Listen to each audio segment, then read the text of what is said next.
agir. É o inimigo nos cercando, o inimigo tentando pisar na gente, e a gente de pé. E além de estar de pé, levantando o próximo que está caído, amando o desamparado. A igreja pode ser ferida, mas ela ainda é igreja. Igreja. Paulo estava em uma prisão doméstica, escondido, refugiado, mas o seu coração queimava por aqueles irmãos. Ele se dedica, ele pede inspiração a Deus para, mesmo em meio a uma perseguição, levar liberdade para aquela cidade, para aquele povo. É difícil, é muito difícil. É difícil a gente estar chorando e tentar levar alegria para o outro. É difícil a gente estar ferido, angustiado, machucado e tentar ser bênção para alguém. Ei, essa é a nossa missão. Mesmo fraco, mais forte. Quase ali balançando, mas de pé. Pensando em coisas ruins, Satanás tentando nos cercar, tentando levantar pessoas para nos machucar, e a gente de pé, firmado, forte, e forte ao ponto de levantar quem está na lama do pecado. Jesus te chamou para levantar outras pessoas. Jesus te chamou para amar quem ninguém amaria, abraçar quem ninguém abraçaria. Se você é a igreja do Senhor, receba essa palavra nessa noite, pelo amor de Deus. Eu vos envio como ovelhas no meio de lobos. Lembre da sua rua. Lembre do vizinho da direita, do vizinho da esquerda. Lembre daquela tribulação que é o teu trabalho. Lembre daquelas pessoas que zombam de você, não acreditam no seu potencial. Jesus te trouxe aqui para dizer que mesmo você estando fraco, perseguido, você tem que ter força para abençoar quem te persegue, para amar os teus inimigos, para estender a mão para quem precisa de você. Isso é um defeito da igreja. Pensamos que viver para Cristo é vir ao templo. Ei, viver para Cristo é permitir que Ele viva a minha vida por mim. É Ele quem me guia, é Ele quem me leva, é Ele quem me usa. As minhas palavras não são minhas, as minhas palavras são dEle. As minhas atitudes não são minhas, as atitudes são dEle. É a graça dEle na minha vida, é a graça dEle na minha casa, é a graça dEle nas minhas palavras. Levanta a tua mão que eu quero profetizar no nome de Jesus. Deus vai te usar para levantar pessoas caídas.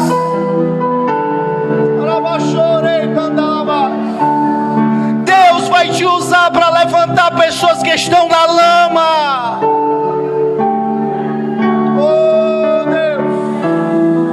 Quem tem fé para receber essa palavra nesta noite? Levante a sua mão, levante a sua mão. Receba essa palavra em nome de Jesus. Quem está na lama vai ser levantado, quem está caído vai ficar de pé. E a mão que vai ser usada é a tua mão, é a tua voz, é a tua pregação, é a tua influência. Oh Deus, levante a sua mão e dê o maior glória que você puder nessa noite.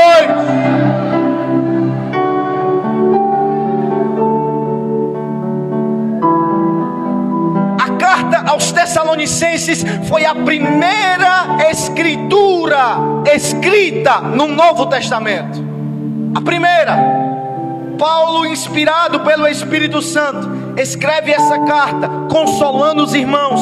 E o principal objetivo de Paulo aqui, nesses 5 capítulos, era ensinar sobre a volta de Jesus, o retorno do Messias, que foi, mas voltará.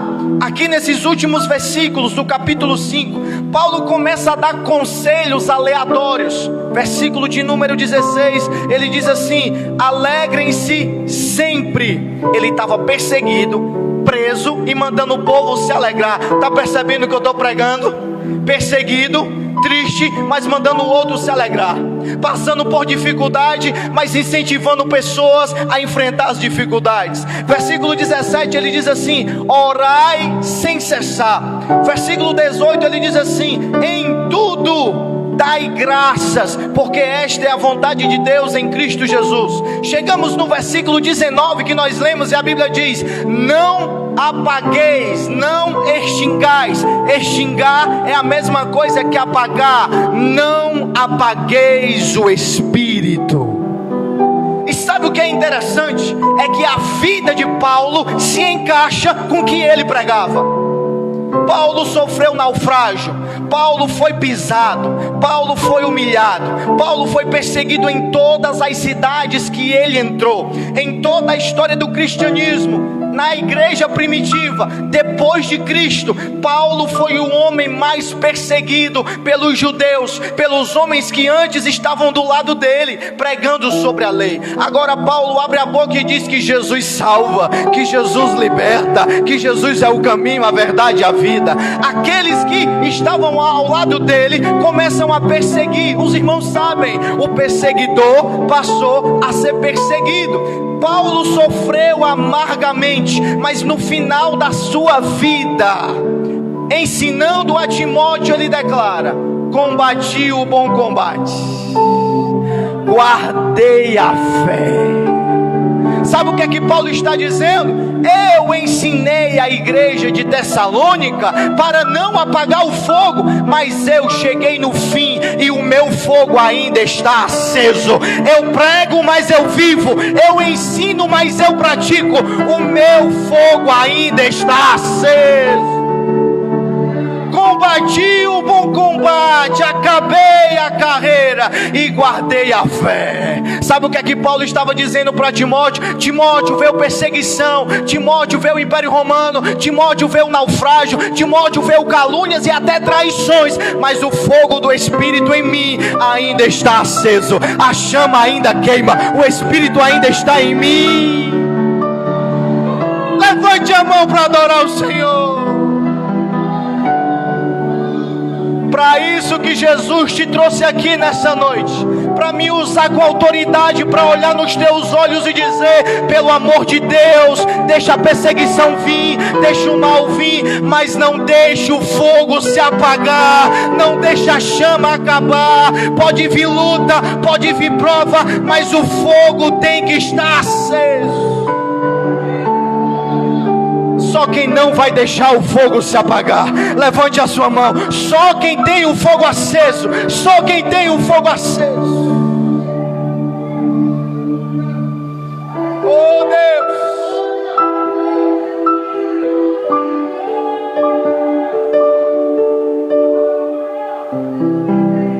interessante. Paulo está tratando o Espírito Santo como uma espécie de fogo. Não apagueis. A gente não apaga água, a gente não apaga vento, a gente apaga fogo. Paulo, de uma forma indireta, está dizendo: o Espírito Santo enviado é fogo.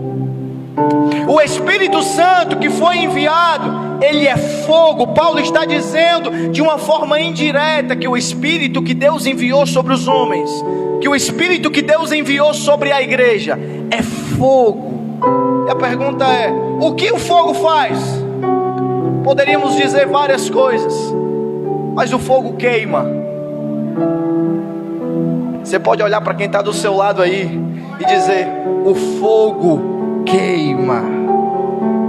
Salmos capítulo 39, versículo 3, a Bíblia diz, o salmista declara, olha o que ele diz: meu coração queimava dentro do meu peito, e enquanto eu meditava, a minha alma se rompeu em chamas de fogo. Meu coração queimava. Meu Deus, o Espírito queima. Pastor, e o que foi que o Espírito Santo veio queimar? O nosso pecado. O Espírito Santo veio queimar a maldade que habitava e que habita em nós. O Espírito Santo veio queimar as nossas mazelas, miserabilidades, pecados, imundícies, defeitos que ofendem, que machucam a santidade de Deus. A palavra diz: é o Espírito quem convence o pecador do seu pecado, da justiça e do juízo. O Espírito Santo não veio brincar, o Espírito Santo veio queimar o pecado, destruir o pecado, apagar o pecado. E é por isso que você está aqui hoje, cheio da graça, cheio de alegria, livre para levantar a mão e adorar. O Espírito que está em ti é quem te guarda, é quem te livra, é quem queima o pecado que habita em você.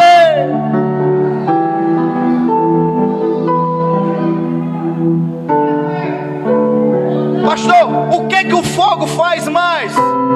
O fogo ilumina. Salmo 78, 14. O salmista estava se referindo à época do povo lá no deserto. Ele diz assim: durante o dia, Ele, Deus, nos guiava por meio de uma nuvem, e a noite toda nos guiava por conta de um clarão de fogo. Aí a gente volta lá para o livro do Êxodo, e a Bíblia diz que de dia era uma nuvem, e de noite fogo puro, fogo que iluminava. Quando o Espírito Santo entra, recebe essa palavra. Quando o Espírito Santo entra, você não anda mais como um cego, sem saber onde está, sem saber quem está ao teu redor. Ele é fogo que ilumina o teu caminho. O pecado te cegava, o vício te cegava, o mundo te cegava, mas o Espírito entrou, Ele habita em nós. Agora, como Ele habita em mim, eu vejo o meu caminho, eu vejo a estrada, eu vejo aonde estou pisando, eu vejo quem está do meu lado, eu vejo o buraco lá na frente. O Espírito Santo é fogo que ilumina. Por isso que nós somos um povo diferente, porque a léguas de distâncias do abismo, o fogo, a luz causada pelo fogo, já nos fez ver o buraco. É por conta do Espírito Santo que a gente se desvia do mal. É por causa da iluminação do Espírito Santo que nós não caímos em tentação. Ele vem antes e nos mostra o buraco. Ele vem antes e nos ilumina através de um servo, de uma serva sua. Ele vem antes e diz: Jefferson, cuidado, olha o abismo lá na frente. Ele ilumina o nosso caminho. Não andamos mais como os cegos na estrada, no meio da escuridão. Hoje andamos e sabemos aonde estamos andando. Já viu uma pessoa muito embriagada? Não sabe onde está, se deita em qualquer lugar, dorme em qualquer praça. Nós não somos mais assim. Nós sabemos de quem somos, sabemos aonde estamos e sabemos para onde vamos. Eu tenho dono e Ele é quem ilumina o meu caminho. Pecado não vai nos parar, buraco não vai nos parar, cilada nenhuma de Satanás vai nos parar. O fogo está sobre nós e Ele ilumina. A gente vai sabendo para onde está indo. Quem recebe essa palavra de Deus, Ele ilumina a tua vida.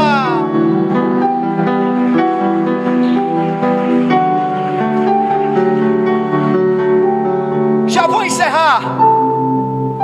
Esse versículo, esse ensinamento de Paulo para essa igreja é um alerta.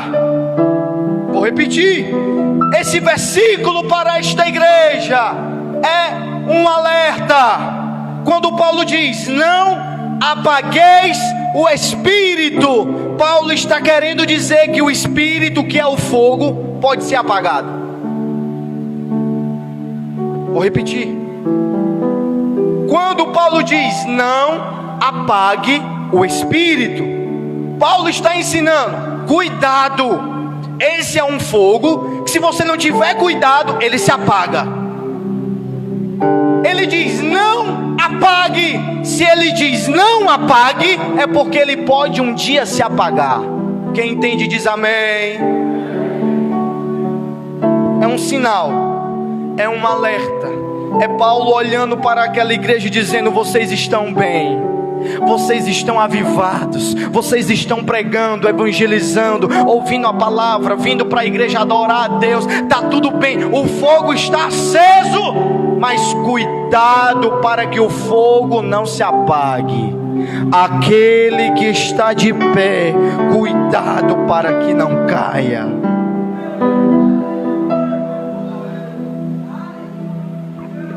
Quero encerrar agora.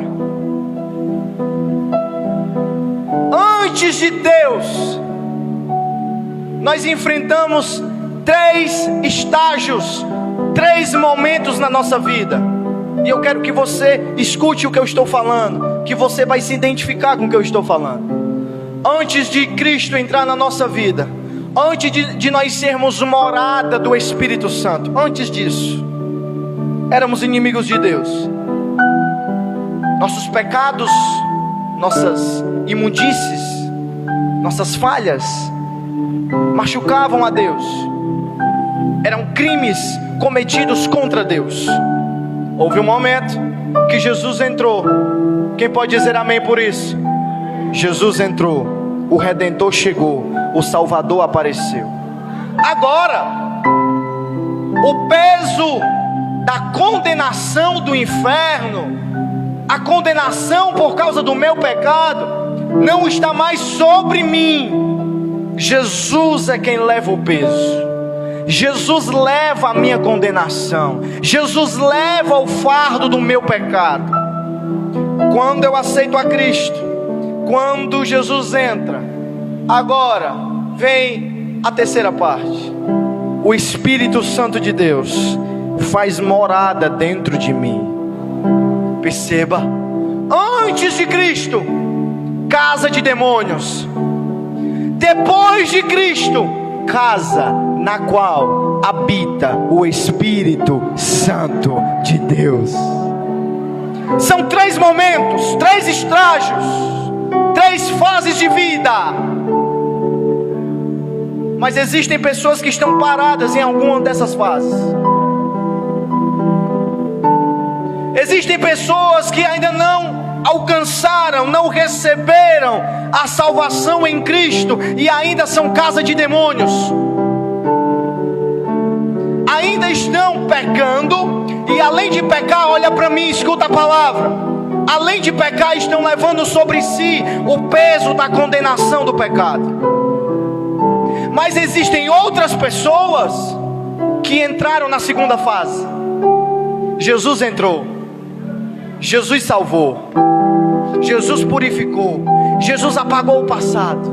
Agora não vivo mais eu, mas Cristo é quem vive em mim. Mas existem pessoas que estão paradas aqui, saíram da fase, do ponto de serem casa de demônios, agora estão em Cristo, mas ainda não tiveram experiências profundas com o Espírito. Existem alguns que ainda estão na lama do pecado, precisando de Jesus. Existem outros que estão com Jesus. Existem outros que estão em Cristo, mas ainda precisam entrar na terceira fase. Experiências com o fogo do Espírito Santo. Experiências com a glória de Deus. Experiência com esse Espírito que queima, que ilumina, que aquece, que é vida.